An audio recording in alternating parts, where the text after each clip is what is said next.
Welcome everyone this week to Dads on Wrestling. I am Jeff Meacham. I am the Renegade of Wrestling, JJ Williams, and you're not. Wow, so you're not. So there. That's right. Nya, boo boo. And we are who we are. We are the dads, which makes you the fans of the dads. The fans of the dads, or if you're just being forced watches at gunpoint, you are the hostages of the dads. Yeah. Either way, you're watching. So. And we thank you for that. We thank you for that. Even the ones with the gun to your head. Hostage people, we thank you for making them watch it. That's right. That's right. All right. Today's topic comes from JJ's Facebook once again. It's from David Anthony Hunter on Facebook. Okay. Again, they're not my Facebook friends because I am very. I don't have 2 pages no more. So you know, Twitter. You were the one that inspired me to get 2 pages. I know. And then you pushed out and got rid of one. Well, you know. People started to scare me off. It happens. Trying to keep some of a private life. Ha! I got jokes and shit. I may just create a new one just because, but I need like pictures and stuff to go on my Facebook page first. Anyway, this week we're talking about the top 10 wrestlers that we feel, Jay and I, separate lists, should have been WWE Champion. Now, I don't mean the big gold belt that went from 2002 to 2012, 2013, whenever the hell they unified the belts. Mm-hmm. I'm talking about the we're not talking about that should have been a world champion, people that were never WCW, ECW, WWE, none of those. The WWF slash WWF slash WWE slash Undisputed slash WWE slash WWE World Heavyweight. 1963 to present. That belt. Top 10 that should have been the champion. All right, now I'm interested to hear your list first this time. Okay. Number 10 on my list is probably the most recent to debut. Mm. But he's on my list because he's no longer with us. Umaga. Really? Umaga? I think Umaga was a good enough monster heel that he would have been a decent draw as champion, a la Yokozuna, to see who was going to beat him. Makes sense. The type of guy that was going to draw people to see him get his ass beat. Like Cena does, except he's supposed to be the babyface. Yeah, right. So number 10, Umaga. Okay. Number 9, Chris Benoit. I know he was World Heavyweight Champion, and he technically won the WCW title, even though it was stripped from him, he surrendered it, whatever. Right. I think it was an injustice that he got the big gold belt. Yes, it allowed him and Eddie to be champion at the same time, which I'm sure was the master plan. Right.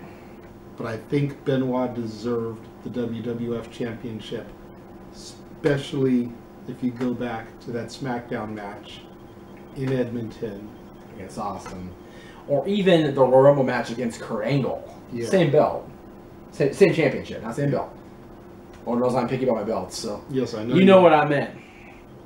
And yes, I know what you said. I know. Very good. All right. Number 8, Shelton Benjamin. Okay.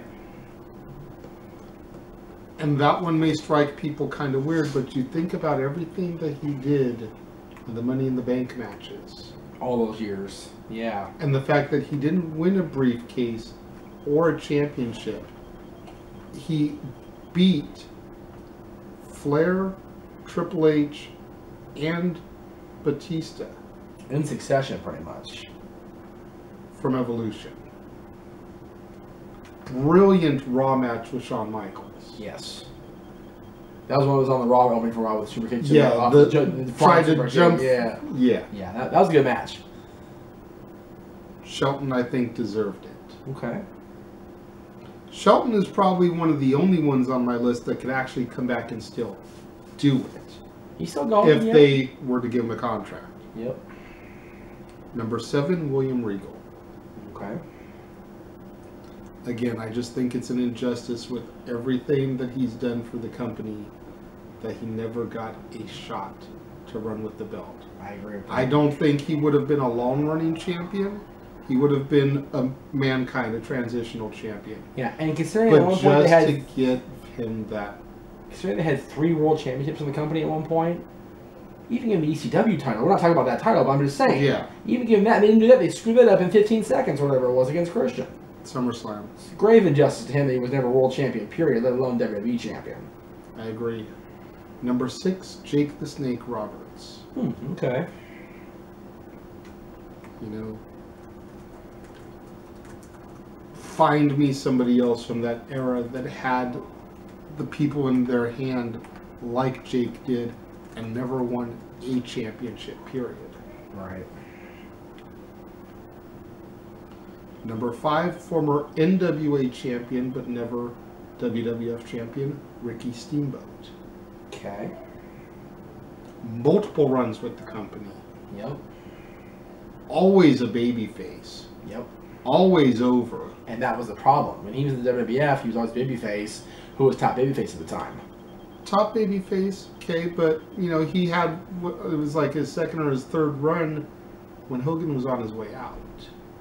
To a certain extent, yeah. Actually, by the time Hogan left in 92, he's right back with WCW. But his runs, the early 80s, after he left Starrcade and Jim Crockett, then he came back in. He was there for until like 88, 89. Mm-hmm. Then he went away again. Became NWA champion. And then came back and had that ridiculous dragon suit on. Then he never came back again until that big thing with Jericho. It's Mania that year, yeah. So he had one really good run and one like cartoony turned into a dragon character run. That dragon would have never been WWE champion. Pulled the trigger when he lost the title to Hockey and let him go, and they didn't. And then he was becoming a family man. So not necessarily that he was jobbed out of the championship. He jobbed himself out of the championship in the WWF. Number 4, the only original NWO member to never be WWF champion, Razor Ramon. Scott Hall, yep. Can't tell me that hot off the heels of the ladder matches that he didn't deserve a shot. Oh, he got shots. It just never happened for him. Number 3, Mr. Perfect. Yeah. Number 2, Owen Hart. Number 2, Owen Hart. Okay, interesting. Number 1, Roddy Piper. Yeah, I figured Roddy would be for you. There's my list. Yeah. I'm noticing a lot of similarities between yours and mine. Not necessarily order, but people. I figured that would happen because we have pretty much the same mindset on a lot of people. Yeah. You know, I'm willing to bet you that there's a couple of there that I didn't have, one of which is probably Rick Rude, because I know you always have him in there in your list of people that should have been champion, whereas he never really impressed me much, but, you know. Well, number 10 was your number 9, Chris Benoit. And again, he's been world champion twice over, but he never won the WWE Championship when he should have won it at 2 different, very distinct points. The match with Austin, like you mentioned, and the match with Angle that I mentioned in Royal Rumble 3. Both those times, pull that trigger, make it happen. Yes, Angle Lesnar would have meant less at WrestleMania, but they kept that feud going the whole rest of the year anyway. What about Benoit Lesnar at Mania? Holy crap, would that have been a main event and a half? Thank you. Because Benoit ended up in a tag team triple threat match, a freaking afterthought on that card. Have him in the main event, have Angle sit his time out and be hurt and be okay when he came back. Have him beat Benoit for the title back and film the pay-per-view here, and then Angle Lesnar can just shoot off and off they go. Number 9. Makes sense to me, damn it. Damn it. Bam Bam Bigelow, number 9. Really? You know what? I always WWF champion. Bigelow? Yep. I always liked Bam Bam. I thought that he would have been the perfect guy to take it off of Diesel had they not just freaking blown it with him by having him lose to Lawrence Taylor. He could have been the great monster heel they fed Diesel instead of Sid and Mabel and whoever else they fed Diesel that year. They got a nice little run from WrestleMania till like King of the Ring until SummerSlam, something. It would have been much better for business, I feel, personally. Number 8, you mentioned him, Mr. Perfect. Yes, Kurt Hennig was AWA champion, and he was a decent AWA champion. I'm not going to take that away from him. But he is one of those guys who was, in my opinion, the true greatest Intercontinental champion of all time. Put the big belt on him, Vince. Come on. Number 7, somebody else you mentioned, Jake the Snake Roberts. And I think it would have been best suited for him early on. Either early on or toward the end. Not when he was babyface. He was a heel feud against Steamboat, or he was a heel feuding against the Warrior with The Undertaker by his side. Have The Undertaker beat his heavy as he was champion. Have him beat Hogan at Survivor Series. Have him beat Hogan at SummerSlam. Hogan and Warrior team up against Jake and Undertaker instead of starting the Slaughter Company. Number 6. Nobody ever says this in any of their lists ever. China. I don't think she should have been champion. As over Intercontinental champion was great. I will never take that away from her. Okay. But we were talking about this when we were watching WrestleMania 17 the other night. Once she got injured, she was never the same. No. And she got stuck with the women. Right. Which was something she never needed to do. She was always able to distance herself from that by being the first woman to compete in the Royal Rumble. The first woman to be the Intercontinental Champion. First woman to compete for King of the Ring, you know. But I think with all that, she was the first woman's #1 contender for SummerSlam 99. Let her have the run. Yeah, fine. 100 beats the next night. Fine. I'm not saying a full run. I'm saying just let her have it for a night. See, I almost threw Kane on my list because I don't really count his one night run. Right. But it's in that aspect, why even do it then if you're only going to give her one night? Just to further the storyline with Triple H, and let her have that moment of the sun. She was the only woman to ever be world champion, WWE Champion, whatever you want to call it. Number 5, the British Bulldog, Davey Boy Smith. And again, people are going to say, "What about Owen Owen?" Shut up and wait for it. Davey Boy, hot off the heels of losing the title to Shawn Michaels, the Intercontinental Championship to Shawn Michaels, would have been turning heel then and feud with Bret again when Bret was world champion. Not as great as Yokozuna was. Davey Boy could have done so much more being a heel then, going against the Bret, because think about it, Bret lost to Davey Boy within less than 2 months. He was WWF champion. Mm-hmm. Dave was like, I got left back here in the dust. Yeah, I made a pay-per-view, but now my brother-in-law is the world champion. Fuck. That's a great heel turn right there. It took them 3.5 years for them to actually pull that trigger with Davey Boy. He was at WCW for a while. He was there. Then he came back and was siding with Bret against Owen and Anvil. So many bad things could have happened with Davey, I think, as world champion, or at least a decent little feud with Bret as world champion than they did in '95. It could have been a lot better, I think, personally. Look out now. So haven't you chug? Shame on you for chugging. Number 4, Ravishing Rick Rude. I'm not going to bore Jay with details because he doesn't like Rick Rude. But he was one of those guys like Perfect where he was just ripe for the picking to put the belt on him. Especially when that lame-ass Warrior was champion. I'm sorry to disgrace the dead, okay? But guess what? Perfect's dead and so is Warriors. And so is Rude. So whatever. Rick Rude should have been champion during the feud with Warrior. I believe that. I stand by that to this day. It should have been Rude beating Warrior, not Sergeant Slaughter. And had that happen and Rude defended against Hogan at WrestleMania, it wouldn't have been the Superstars and Stripes Forever Star Spangled Banner moment.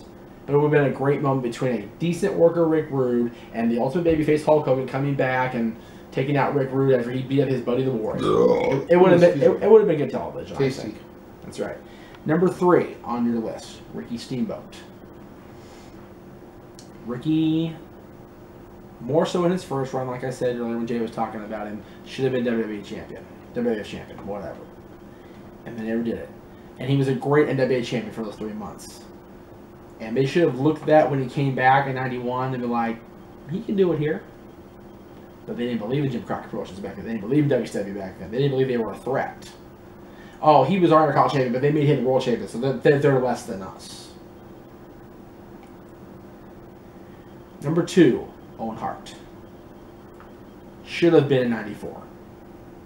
when he's feuding with his brother. SummerSlam, WrestleMania, Survivor Series, all that. Should have been then. Should have been when he lost the IC to Austin. The hell with Shawn Michaels and The Undertaker and all them. No. Owen. Not over Brett in 97. Maybe before him. Number 1, William Regal. Really? You got him at 1? I do. Regal. I'm impressed by that. Regal just did not get what he fucking earned working for Vince McMahon. Granted, he was Intercontinental, he was European, he was King of the Ring, so was fucking everybody else. Regal should have been the first British World Champion, not Magnus. Agree with that. I like Magnus. I do. I always have. But the fact that he can now claim that is a disgrace to the career of William Regal. And Dynamite Kid. And Dynamite Kid. And Davey Boy. And, you know, even Wade Barrett, who might get there one day himself. The fact is, a TNA guy. TNA, who was a distant number 2 to WWE, had the first British World Champion. And that's bullshit. It should have been Regal 10 years ago. 2002. When both brands were cooking. That's my list. I stand by it. Damn. I don't know if I'd say 2002.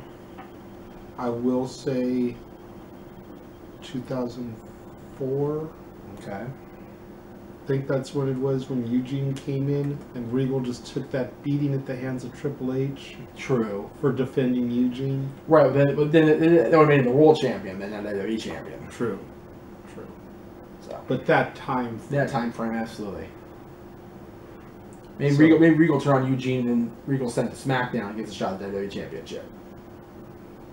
There you go. So those are our lists of the 10 people we think should have been WWF champion. Who do you guys think? Put in the comments. It's on my Facebook every week. It's on his Facebook every week. It's on our Twitters every week because it automatically posts itself to Jeff's Twitter, and I just am lazy and hit retweet. And I'm just lazy. I have it set to do that. So it ain't that hard for us to tweet it. It's up to you guys to put the effort in, like we do, to tape this shit. Months in advance. Months in advance. When we're wearing our King stuff, you know, hockey season's long and over in your eyes. Damn it. But we're either celebrating the Stanley Cup victory, or mourning the loss. Whatever. Or we're waiting for the next season to come around. We're waiting for Frozen Fury. Yeah. Frozen Fury. That's going to suck without me. Oh well. Anyway. So, there it is. We will see you next week with a whole new list. Mike A.